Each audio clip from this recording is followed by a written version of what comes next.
Hello and welcome to The Story Pilgrim. Before we delve in, please remember to like this podcast, review it, rate it, tell your friends about it. We need more ears to be listening in, so please share it with those that you care about. Stories from the Canal Cafe Theatre. Now, this episode is going to be a little bit different to those that you have heard before, that you're used to. I want to try and mix it up a little bit. In 2022, I had a little residency at the Canal Cafe Theatre in Maida Vale in London, where we were holding storytelling evenings. It was an occasion where you were able to come along in the afternoon and go for a walk with me around that area. Some wonderful canals along there and some amazing history, as London is steeped in all of that. And then that evening we would then convene in the Canal Cafe Theatre and hold a storytelling evening. The proviso that I have for the storytelling is that it is a real story from your own life and that you keep it to about 8 minutes or less. So I have all of these recordings and I haven't done anything with them since I've had those evenings recorded. So I thought we'd pop them on here. So when I hold these storytelling evenings, I have no idea what the people are going to come up and say. Each individual is completely unique. So I would always start off the evening with a little trigger warning saying that I have no idea what people are going to say. If people could keep it clean and respectful of people that are in the audience, that would be great. Obviously, this being a recording and a podcast, I have control over what I can put out there. I can tell you that a couple of the stories during this podcast will have some sexual content, but it's all in good faith.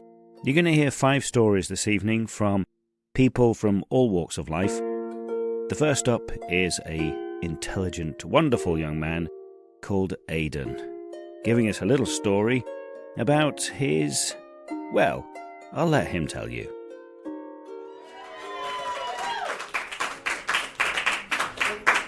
Alphabetical order. Hello. I decided to be brave. So I absolutely haven't prepared anything, but in the spirit of everything that just happened on stage, I have no excuse not to do something. So I have 2 stories that I can tell, and I'm going to gauge crowd reaction as to which one I should do. I have 2 stories in my life, and that's it. I don't believe that. How dare you? Yeah. The first is about a crazy housemate, and the second is about crazy lungs. Can I get a round of applause for if you want me to tell the crazy housemate story? Yeah! Okay. And crazy lungs. I think crazy housemate. I think crazy housemate. Yeah. So, unsurprising to no one, I did a performing arts degree.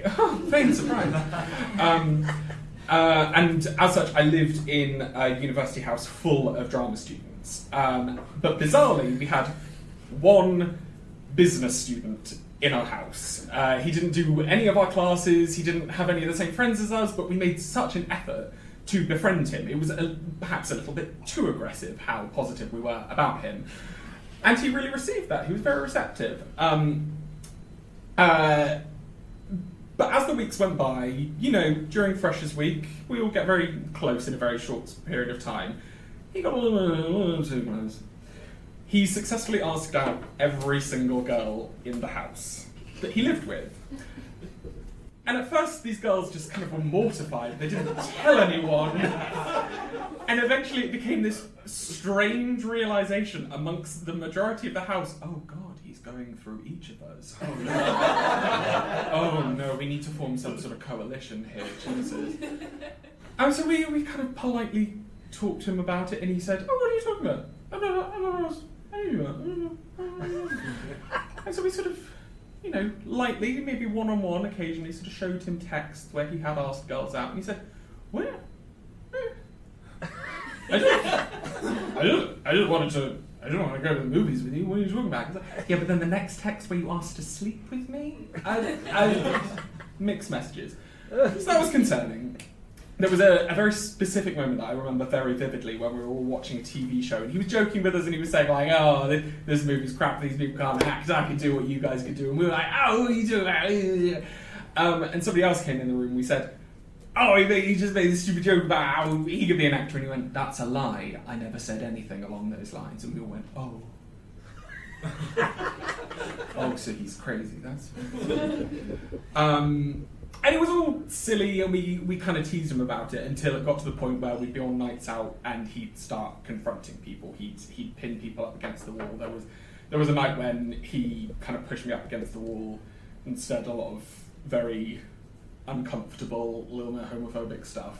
And eventually we decided as a house to have a chat with him, and we suggested that he wasn't happy and that he should maybe move out. And he was, again, really receptive to it, and it went pretty well. The night he was supposed to move out, there was a quite high-functioning autistic guy in the house who posted quite a sad status online, and there was a huge outpour of love and support to him. We said, like, oh, come to my room, we'll get a takeaway, we'll watch a movie or something like that. And this guy commented on this guy's status saying, they're all lying, you should kill yourself. So, I sent him a private message, and I said, hey, I understand it's a difficult evening, it's a shame that we had to get this position, it's not fair for you to take out that frustration on him, he's not the right target. He said, fair enough. And I said, listen, I'm downstairs in the lounge by myself, come down and have a chat, it sounds like we need to have a chat. And he came downstairs, and I was sat on my laptop, and he came in with a big smile on his face, which is always reassuring when you're about to have a difficult conversation, when somebody comes in beaming like a psychopath. And we sat down, and he said, I just think it's so funny. And I said, what's so funny? And he said, I think it's so funny, the way that you've made up all these lies about me. And I said, oh no. And he said, if you weren't wearing glasses, I'd hit you in the face. And the trouble with me is that you just shouldn't give me a challenge. So I said, okay, well, you're not going to hit me in the face, are you? So let's have a decent conversation. And then he threw a glass at my head. And like, little old me, little old 5'8" me, little old, like, never did a dance class in their life, but like, whew, dodged it. Amazing. Shattered on the wall behind me. It's very dramatic. And I said, okay, it's gone from a verbal thing to a physical thing now. Like, let's just call it a night, you're moving out, it doesn't need to go any further. And then, this is the point where it sounds like I'm making it up, he took my laptop and he hit me around the face with it. What? And I was in such a state of shock, I completely blacked out, I don't remember a thing. I was very surprised. And then he chucked my laptop against the wall, and I thought, like, oh, well, now it's definitely broken. Oh. So I legged it. I legged it out of the room into my housemate's bedroom, which was just off the lounge. And bear in mind, this was February, but we were students, so we had not yet taken down our Christmas tree. And it was held up by a big, solid glass jug full of rocks. And I barged into Becky's room, and I said, Becky, Alex has gone mental! And we were trying to close the door, and he was forcing the door open, and then he hit me over the head with a jug full of rocks. I have quite a big head, so I think that's the only explanation as to why I'm not dead. Glass covered in rock and gravel and broken glass. We get the door closed, we call the police, and they say, oh, is anyone in immediate danger? And Becky looks at me and she says, is anyone in immediate danger? And I went, if he goes up to the top floor, then he'll... I had a very small friend called Lindsay. He'll yell at Lindsay! So we said, yes, someone's in immediate danger. Meanwhile, another friend called Bryony came down to Becky's room. She knocked on the door, and we were like, oh, God, we're bracing us. It's going to be Alex. Put the door on the latch, and we opened the door. And it was Brian. And she goes, my boyfriend's being such a dick! And Becky goes, get out of the house, Bri. And she goes, okay. She doesn't. She goes into the lounge and sits down. Alex comes into the lounge from the kitchen and starts walking towards her. And she says, my boyfriend's being such a dick, he's being so weird, he's not going to be back. He goes, oh, that's so weird, Brian. She goes, why is the glass covered in... why is the floor covered in glass? He goes, oh, because I hit Aiden with a jug full of rocks. He went, okay. And she pegged it. And Bri, despite being very upset about her boyfriend, rightly so, he was a dick, She, on the way out of the house, hits the fire alarm. Stroke of genius. Because when the police eventually arrive, they find Alex in the lounge with the gas fire on, both of the ovens on, and him holding a lighter. What? I know. So me and Becky are holed up in her room, and we're like, "Oh God, he's gonna get arrested." Oh, this is great. Blah, blah, blah, blah. And I sat there and I think, I don't know my bloody glasses. I left them in the lounge. Oh, Becky, tiny little Welsh fireball that she was. I'm not going to do the accent. Runs into the lounge and she goes, "Alex." He's being literally cuffed at this point. She goes, "Alex, where are Aiden's glasses?" And he says, "They're in the fridge, second shelf next to the cheese. It was the only place they'd be safe." Anyway, Alex got sectioned. I didn't press charges. They asked me if I wanted to, but I didn't press charges. But when he got sectioned, apparently they gave me some compensation. So for about 2.5 years, I got like £80 a month in the post. So as a house, like every month we'd go for a night out and be like, "Thanks, Alex."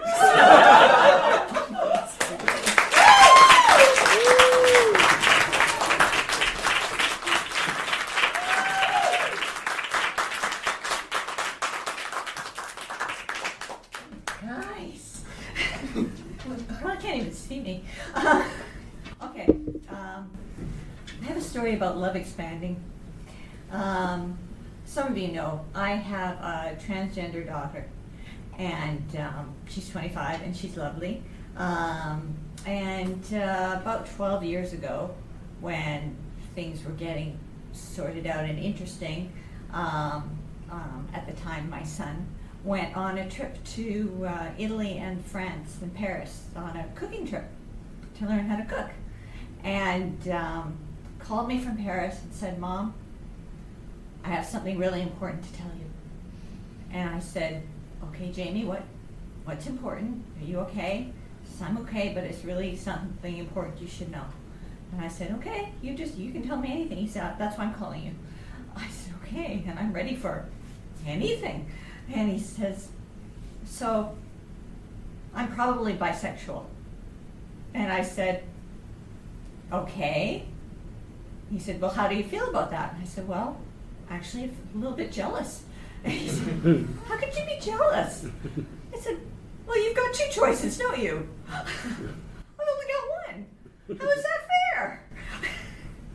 And he laughed and we went on. And I get a phone call 2 days later.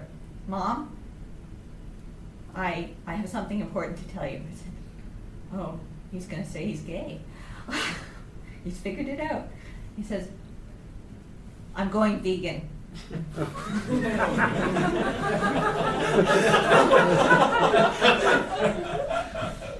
And I said, "You can have sex with whoever you want, but you are not going vegan.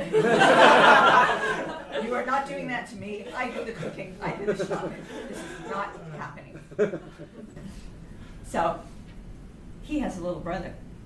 And once things were sorted out and we'd worked out the trans thing, it was just between me and Jamie and her father. And she wanted it kept that way because she wanted to tell her little brother on her own. And that went on for several months until I was driving Andrew home from something, and we had a bit of a distance to go. And he was about 13, I think. And he said to me, "Mom, is Jamie a girl now?" And I said, "Well, yeah." And he said, "Okay, is he having the surgery and everything?" I'm like, my 13-year-old knows an awful lot. "Yes, I think ultimately she will have the surgery." He said, "Sorry, I meant she." And he said, "So, when she gets the surgery, do you know when that's going to be?" And I said, "No, that's up to her, sweetie. She may want to grow up a bit." "Okay, but when she does, can I have hers? Because have you seen it? It's brilliant." And that was the end of Andrew being upset about anything. And that's my story.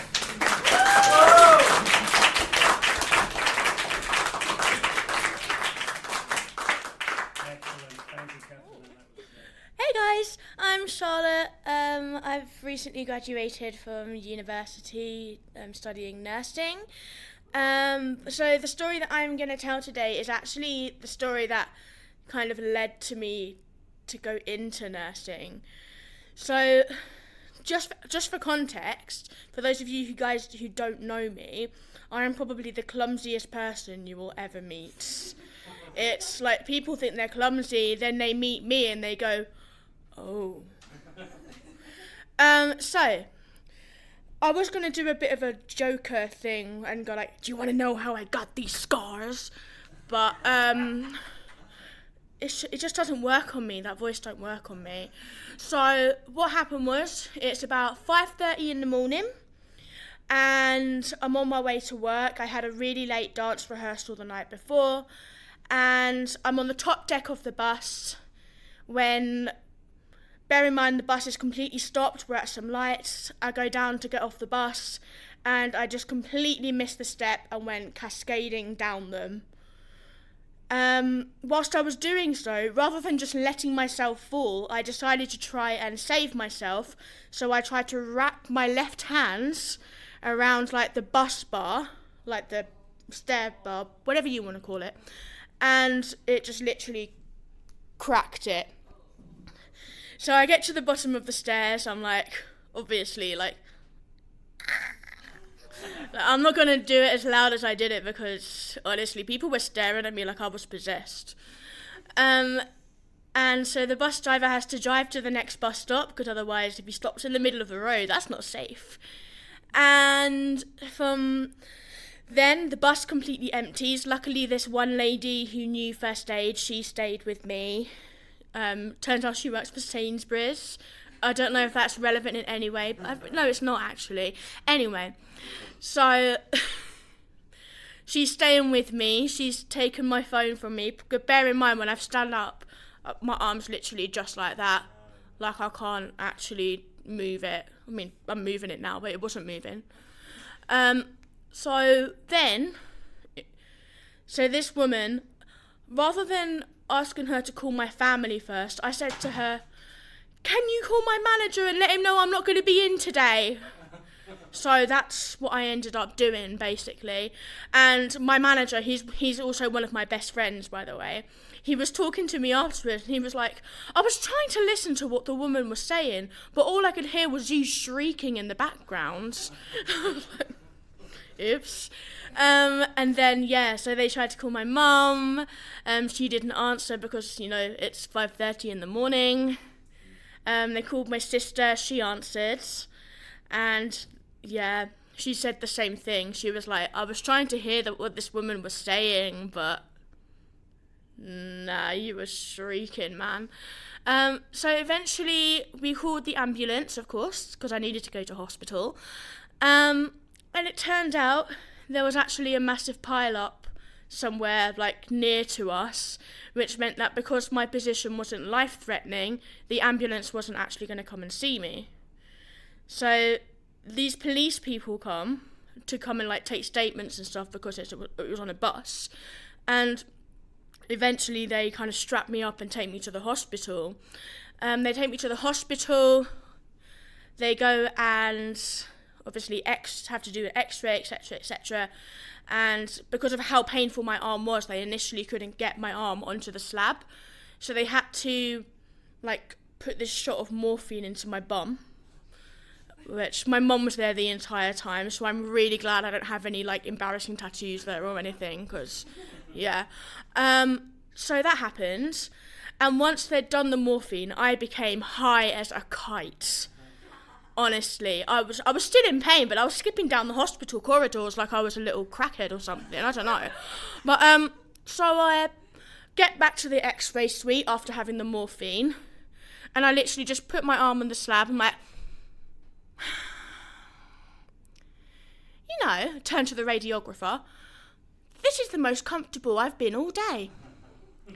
And he just said, oh, well, you can stay there the entire night or entire day if you want. I just went, that would be grand. So then I looked down on my arm, and my arm, I can't lie, was like this. So then I looked at it.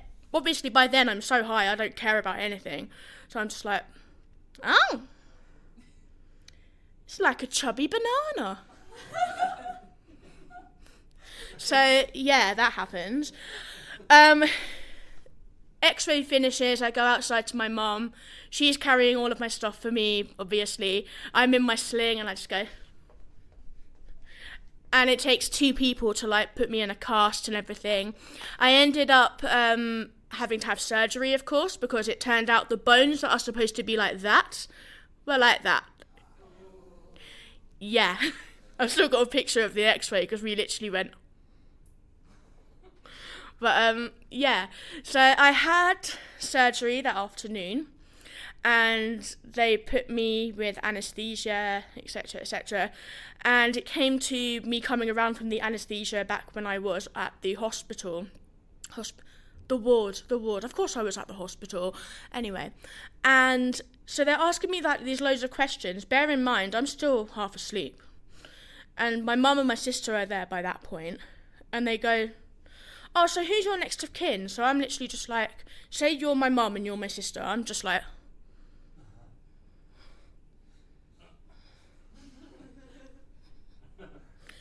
And then mum just went, it's me.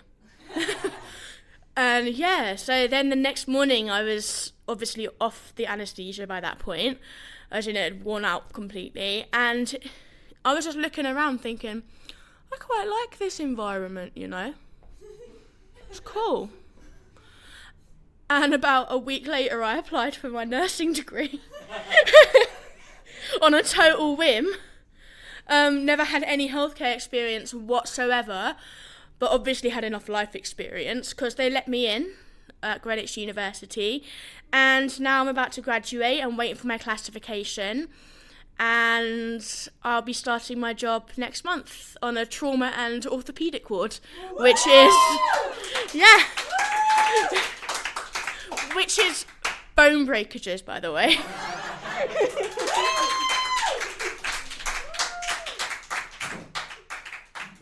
Oh no, actually, I'm going to put that back. Because last time, as I am doing right now, I'm a really bad host and I do things really wrong. There was one person from last 2 weeks ago who put their name down on a slip, and I left it sat down there and I didn't bring it up. So they remained there and I felt really bad at the end of it. So I'm going to get him up here now. And that is Alex. Come on up, Alex.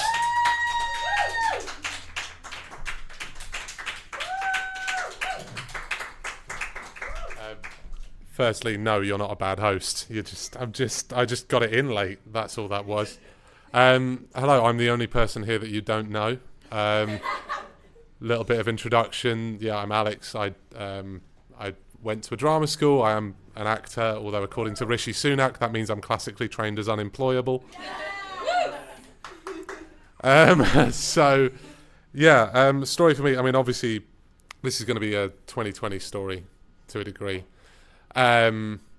Because 2020 for a lot of creatives was really difficult, and I was one of them.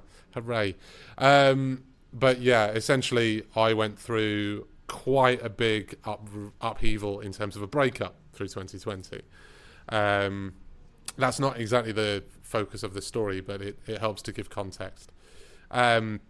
And we'd been going out for about three and a half years at that point, had the kid talk, had the marriage talk, had, moved in with each other and all of that. She was Australian, and her dad was diagnosed with a severe illness, and she had to fly back to Sydney the day before lockdown, because we were like, if you don't go now, you never will. You'll never forgive yourself if the worst happens, or the inevitable happens quicker than you think it will.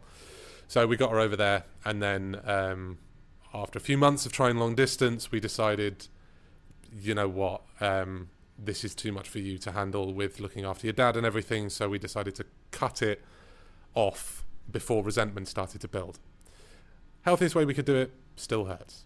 Now, the focus of the story is, I, through encouragement of friends friends. Got back on the dating apps. I say back on the dating apps. I'd never used them before, so this was an initial thing. And my God, the strangeness that has happened because of these dating apps.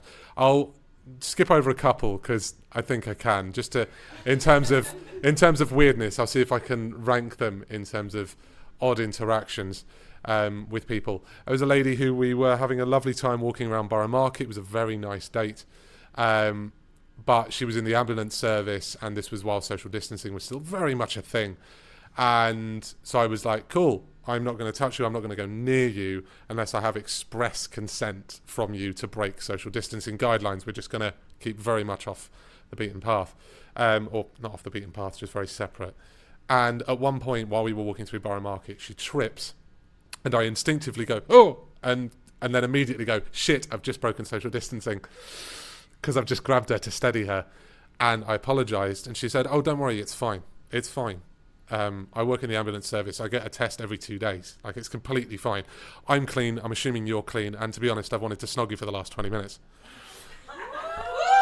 And I went, okay. Yeah, sure. It's been a long lockdown. Fine. So that happened. And then afterwards, we were chatting a little bit afterwards, coming towards the end of the date, and I sort of said, I've got to get off now, and that came out wrong. But I've got to, go home now. And we were talking about acting, and she said, oh, well, I really like your hair. I love the colour brown it is. I went, it's not brown. It's blonde. And she went, no, it's not. It's brown. It's like, no, because on my acting CV it says blonde. Like, I've had that for like 10 years. It has to say blonde. It says like 6 feet, blonde hair, hazel eyes. And she was like, they're not hazel. Like, they are. That's just what they are. It's what it is. What? And then didn't really think much of it. Just thought it was maybe a sense of humour I wasn't getting. Went home. She was texting me about the date afterwards, and I made a joke to say, oh, well, the only reason that, I let you kiss me was because I knew you're getting a COVID test tomorrow, and I just know that way I'll be safe. I'll just use you as like a canary down the mine. And she went, no, I didn't ask to kiss you. You asked to kiss me. Don't you remember? No, because that didn't What's happening here? Is this really base level gaslighting? I'm not sure what. So that's how it started off major. I had another one where a lady who asked me out at work, not here, although that's never happened before, if anyone wants to be the first. Dreadful. And we had 2 dates. Second date, we ended up back at hers with some wine and some nibbles, and it was really fun. And then just before I was about to start therapy, a couple of days after the second date, she texted me saying, oh, it's really cold this morning. I wish you were here to warm me up. Also, I have a fantasy about you doing me in a Nazi uniform. To which I went, sorry? Where's that come from? And I just kind of skipped over that. And I was having housing trouble at the time. And then she asked me, then her next question was, well, you could always move in with me. And I was like, 2 dates. Been on 2 dates. Then said, this is not going to work. I'm really sorry. But instead of being a normal human and doing that via text or phone, I was in the area. She lives near here. And I thought, do you know what? She needs to let someone down. It's nice to be in a safe space. I'll go to hers to just say, hey, this has been lovely, but this, I don't think we're right. And it turned out it was her birthday. Her 40th birthday. She hadn't told me her age either. I thought she was mid-30s. I'm early 30s. And it was just like, oh, okay. But still, for me, the weirdest one, I can't believe I'm going to tell this one as well. Yeah. I mean, for me, this is weirder, but this is a little bit more intimate, so I hope. Went on a date again. I tripped over. It had been raining the night before. I slipped on some grass while trying to help her down a little bit of a slope. And all I had with me was hand sanitizer and a single tissue. It's like, this is not going to work. She said, well, my flat is just around the corner. It's a bit of a building site. It does have running water.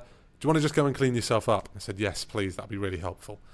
Did that. We'd shared a bottle of wine already by this point. I get out of the shower. She's opened another bottle of wine and said, come join me. We finished that. There's a long pause in this conversation, at which point, and Hannah, I'm just going to use you because you're in my eye line, if that's okay. She just stares at me and says, we're so different. We're so different. We're so different. We're so different. I mean, I fancy you, but we're so different. We're so different. I was like, where the fuck is this going? And I went, okay, what? And she went, well, do you want to just have sex and then we'll call it there? Obviously, I'm a full bottle of wine deep by this point, considering 2 shared, and went, yeah, sure. Midway through this thing, she cups my face in her hands like this. Okay, I'm going to do it here. Puts both thumbs over my eyes, rubs them like this, and says, you have such sad eyes. How do I make you happy? At which point I responded, I think that's just my face. Yeah. Basically, the sum up of the story is single life is weird. But yeah, I've put a couple of those stories now on TikTok, which is why I made the joke. No names or identifying information, and the last one I did has had over 1.2 million views, and I'm a little bit weird. But yeah, those are my stories. I do have more bad dates if people want them, but I think I'm out of time. So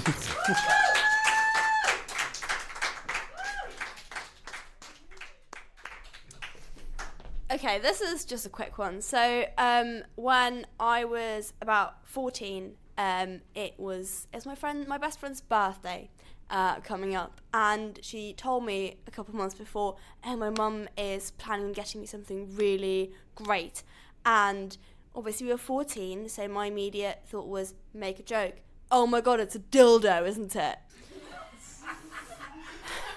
So obviously that became a running joke, that she was going to get a dildo from her mum. And about a week before her birthday, she was like, no, my mum's getting me like this really nice trip to Croatia or something. I was like, okay, I'll get you a dildo then. Not really thinking about the fact that I was 14, didn't have access to an Amazon account, had absolutely no idea what a dildo even really did or how to get one. But I figured, well, there are sex shops. I know they sell sex toys. I'm going to need to go to a sex shop. So I went to the shopping centre with my dad and very quickly realised, yes, sex shops are 18 plus. I was like, well, I don't really have a plan from here on. So I said to my dad, right, I need you to do me a favour. You know that sex shop over there? I need you to get me a dildo. I explained, it's for my best friend's birthday, it's a joke, I promise it's not for me. And he was like, okay. So he went into the sex shop. I waited around the corner for about 10 minutes, and he came out, and I was like, did you get it? He was like, yes. And he showed it to me, and what he actually got was a vibrator with the words happy birthday written all over it that vibrated to the tune of happy birthday. So on my best friend's birthday, I gave her that vibrator, and oh my god, we were the talk of the school for the whole day. I enjoyed it so much. I don't think she did. Well, I hope she's enjoying it now. Anyway, that's it. Thank you very much. I think we need to meet your dad. Yeah, I'm sure he's got a few stories to tell. He'll be interested to hear that story from his perspective. Thanks, Anna. There we have it, 5 wonderful stories from 5 very different people. Stories about relationships with children, with friends, with housemates, with people that you would hope to have a relationship with. I thoroughly enjoyed those evenings, thoroughly enjoyed listening back to it. Brought back a lot of memories. I'm hoping to keep the storytelling evenings going.